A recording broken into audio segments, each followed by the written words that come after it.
கிறிஸ்துவுக்கான கண்பானவர்களே, ஆண்டவருடைய நல்ல பெயரிலே உங்களை வாழ்த்தி ஆசிர்வதிக்கிறேன். தேவன் இந்த புதிய நாளை நன்மைகளை மேன்மைகளை கொடுத்து நம்மை தாங்குவாராக. இந்த நாளின் தியானத்திற்காக ஒரு வசனத்தை உங்களுக்கு முன்பாக வைக்கிறேன். அது எபிரேயருக்கு எழுதின கடிதம் 12ஆம் அதிகாரம் 15வது வசனம். ஒருவனும் தேவனுடைய கிருபையை இழந்து போகாதபடிக்கும் யாதொரு கசப்பான வேர் முளைத்தெழும்பி கலக்கம் உண்டாக்குறதுனாலே அநேகர் தீட்டுப்படாதபடிக்கும் எச்சரிக்கையாய் இருங்கள். என் ஆண்டவர் கொடுக்கிற ஒரு மிகப்பெரிய எச்சரிப்பு, வார்னிங் எதுவென்று சொன்னால், தீட்டுப்படாதபடிக்கு, கசப்பான வேர் எழும்பி விடாதபடிக்கு நாம் எச்சரிக்கையாய் இருக்க வேண்டும். Don't let it grow.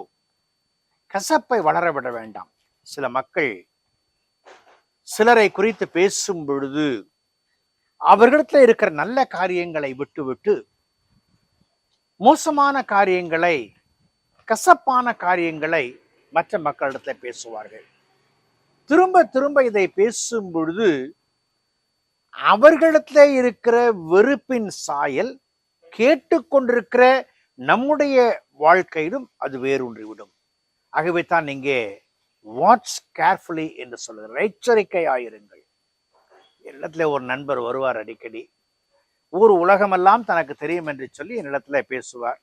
அப்படி பேசும் பொழுது எந்த மனிதனை குறித்த நல்ல பண்புகளையும் பேச மாட்டார்.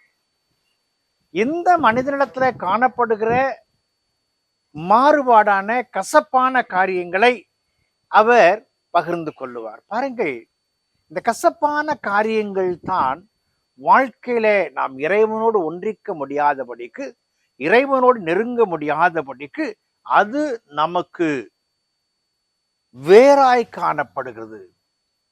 The root of bitterness. கசப்பின் வேர் குடிகொண்டு விட்டது என்று சொன்னால் அதை மாற்றி எடுக்க அவ்வளவு சுலபமாக எளிதிலே நாம் ஒரு காரியத்தை சாதிக்க முடியாது. அந்த நபரை பார்த்த மாத்திரத்துல அந்த கசப்பின் சாயல், வெறுப்பின் சாயல் தான் நம்மிடத்துல காணப்படும். கசப்பு வருகிறதுக்கு பல காரியங்களை நாம் சொல்ல முடியும். ஒருவேளை டிசப்பாயின்மெண்ட், எதிர்பார்த்தது நடக்கவில்லை என்று சொன்னால் அதை குறித்தான ஒரு கசப்பு வருவது உண்டு. ஆனால் அவற்றின் மத்தியிலே நம்மிடத்துல வாழ்கிற மக்கள் வழியாக இந்த வெறுப்பின் வேரை வளரவிட வேண்டாம் என்று சொல்லி இங்கே தாசன் கூறுகிறார். பாருங்கள், உபாகமத்தின் புஸ்தகம் 29ஆம் அதிகாரத்துல 18வது வசனத்தின் பிற்பகுதியிலே, உங்களில் இராதபடிக்கும் நஞ்சையும் எட்டியையும் முளைப்பிக்கிற யாதொரு வேர் உங்களிடத்துல இராதபடிக்கும் பாருங்கள்.